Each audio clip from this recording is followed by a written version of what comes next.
대한민국 기술로 만든 한화의 국산 레이저 무기가 첫 포탄 파괴 실증 시험을 진행했습니다. 이번에 성공한 이 레이저 무기는 155, 81 포탄 등을 파괴하는 데 성공했습니다. 앞으로 이 무기를 활용한다면 레이저를 조사하여 공항, 원전 등 핵심적인 국가 인프라를 방어할 수 있습니다. 한화의 실험 결과에 따르면 이 레이저 무기는 300m 거리에서 레이저를 수하 700도의 고온으로 155 포탄을 녹인 뒤 폭발시켰습니다. 전문가들은 앞으로 몇 년 안에 영화에서 나온 것처럼 레이저 무기를 앞세운 이른바 스타워즈가 머지않았다고 분석하고 있습니다. 레이저는 개발 초기부터 군사적인 가치 때문에 주목받았습니다. 빛의 속도로 목표에 도달해 표적이 피하기 어렵고 정확하게 원하는 목표만 높은 에너지로 파괴할 수 있기 때문입니다. 하지만 날씨에 많은 영향을 받을 뿐 아니라 목표를 파괴할 수 있는 고출력 레이저를 개발하기 어려워 최근까지도 주로 레이저 유도 무기처럼 전장에서 다른 무기를 보조하는 용도로 더 많이 사용됐습니다. 그러나 최근 드론 같은 새로운 무기 체계와 민간인 피해를 최소화해야 하는 비정규전의 증가와 함께 레이저 기술의 발전으로 적을 파괴하거나 무력화할 수 있는 레이저 무기가 다시 주목받고 있습니다. 레이저 무기처럼 에너지를 한 방향으로 발사해 목표를 파괴하는 무기를 지향성 에너지 무기라고 부르며 전통적인 레이저 이외의 마이크로웨이브 같은 다른 전자기파까지 전 세계에서 군사 목적으로 활발한 연구가 진행 중입니다. 레이저 무기 분야에서 가장 앞서가는 나라는 우리의 동맹인 세계 최강 미국입니다. 이미 미국의 해군용 레이저 무기인 오딘은 여러 척의 미 군함에 탑재되었으며 미 육군 역시 스트라이커 장갑차에 레이저 무기를 탑재 테스트를 진행 중입니다. 하지만 독일, 영국 등 다른 서방 국가들도 이에 질세라 경쟁적으로 레이저 무기 개발에 나서고 있습니다. 영국 국방성은 탈레스와 레이시온 UK 컨소시엄과 우리 돈 약 1200억 원 상당의 계약을 맺고 영국 해군의 24명 프리기탐과 육군의 울프하운드 전술 지원 장갑차에 탑재할 수 있는 소형 레이저 무기 개발에 나섰습니다. 여기서 개발한 프로토타입 레이저 무기는 2023에서 2025년 사이 육지와 바다에서 테스트를 거친 후 실전 배치 여부를 결정할 계획입니다. 영국이 개발하는 레이저 무기의 구체적인 재원과 출력은 알려지지 않았지만 주요 목표가 드론이라는 점은 분명합니다. 작고 저렴한 드론은 정찰 및 테러 공격을 통해 아군 함정에 큰 피해를 줄 수 있지만 기존의 미사일이나 대공포로 잡기에는 너무 크기가 작기 때문입니다.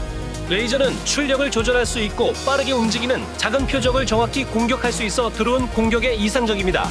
무엇보다 1회 발사 비용이 1달러 수준으로 가성비가 매우 좋아 발사 가격이 저렴하다는 것이 큰 장점입니다. 드론 대응 무기로 레이저에 적극적인 투자를 아끼지 않고 있는 미국에 이어 영국 등 다른 강대국도 본격적인 레이저 무기 개발에 나서고 있어 2020년대 중반 이후에는 지향성 에너지 무기의 실전 배치가 대폭 늘어날 것으로 예상됩니다. 우리 군 역시 드론 같은 새로운 안보 위협에 대처해야 하는 상황은 비슷하기 때문에 한국형 레이저 무기 개발에 뛰어들어 연구를 진행해왔습니다. 하지만 레이저 무기 개발은 쉬운 일이 아닙니다. 가장 먼저 고출력과 표적 조준이라는 벽에 부딪히고 그 다음엔 소형화라는 난관을 만납니다. 레이저 무기는 다량의 레이저 포인터를 한 지점에 집중시켜 출력을 높이는 방식을 사용하는데 일단 조준 자체가 쉽지 않습니다. 게다가 움직이는 물체라면 조준이 더 어려워지겠지요. 또 비나 안개 등 날씨에도 영향을 받기 때문에 조준 과정에 왜곡 보정이 필요합니다. 이런 모든 과정을 다 넘었다고 해도 거대한 장비 무게에 또 한숨을 쉬게 됩니다. 그렇지만 레이저 무기는 이제는 단순히 상상을 넘은 현실이 되어 우리에게 다가온 것 같습니다.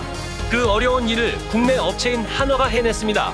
정말 영화처럼 레이저를 쏴 300m 떨어진 곳에 있는 포탄을 터뜨렸습니다. 바로 최근에 있었던 일입니다.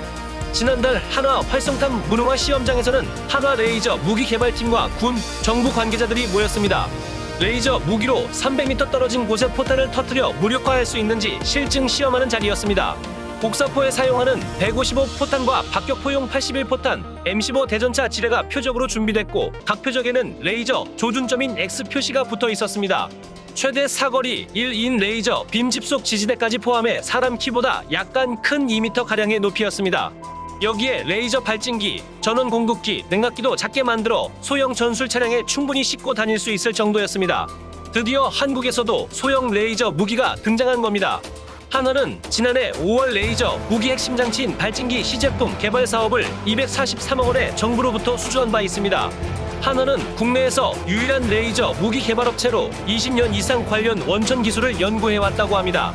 카운트다운이 시작되고 연구팀 관계자가 1에서 5까지 숫자를 센 뒤 레이저 발사를 외쳤습니다. 관계자들이 숨죽이며 지켜보는 가운데 표적에 정확히 맞은 듯 X자 표시의 불꽃이 일었고 곧바로 155포탄이 굉음을 내면서 폭발했습니다.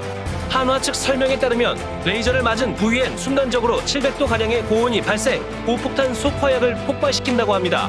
폭발 위력이 얼마나 셌던지 공중에서 촬영하던 드론이 파편에 맞아 추락하는 해프닝도 있었습니다. 같은 실험을 한 81포탄 M15 대전차 지뢰도 폭파에 성공했습니다. 비행하는 포탄에 안정적으로 조준하는 기술을 확보하면 적이 쏜 포탄이나 미사일을 레이저로 요격하는 것도 가능해집니다. 당장은 원거리에서 급조, 폭발물이나 불발탄 등을 제거하는 용도로 사용 가능하지만 기술이 더 발전한다면 전투기에도 장착할 수 있어 무궁무진한 발전 가능성이 있습니다. 레이저 무기는 아직 개발 단계이긴 하지만 무거운 탄약을 옮길 필요가 없고 한 발 발사 비용이 수천원에 불과해 효용성이 매우 높다는 평가를 받고 있습니다. 연구팀 관계자는 레이저로 공항, 철도, 원전 같은 국가 인프라 공격에 대응할 수 있다며 향후 레이저 무기가 우리나라의 사회 인프라, 보호 전력에 활용됐으면 좋겠다고 말했습니다. 또 이번에 한화가 공개한 레이저 실증 영상에선 보병 휴대용 레이저, 소총 시제품도 등장해 눈길을 끌었습니다. 아직은 배낭에 든 발진기 등 외부 장치와 연결해야 하지만 소화기 크기로 빔 집속기를 만들었다는데 큰 의미가 있습니다. 소총으로 직접 차량에 붙은 표적의 레이저를 조사하는 모습도 공개됐습니다. 비록 우리나라는 아직 미국, 독일 등의 대형 방산업체를 넘어서진 못했지만 기술 개발 진전 속도는 어느 국가와 비교해도 뒤지지 않을 만큼 빨라지고 있습니다. 앞으로도 꾸준한 예산 지원을 통해 더 많은 원천 기술을 확보할 수 있도록 정부가 도와야 할 겁니다. 역시 못하는 게 없는 우리 한민족은 세계 최고의 민족입니다. 대한민국 항상 파이팅! 한국인이라 자랑스럽습니다. 오늘 제가 준비한 영상은 여기까지입니다. 재밌게 시청하셨나요?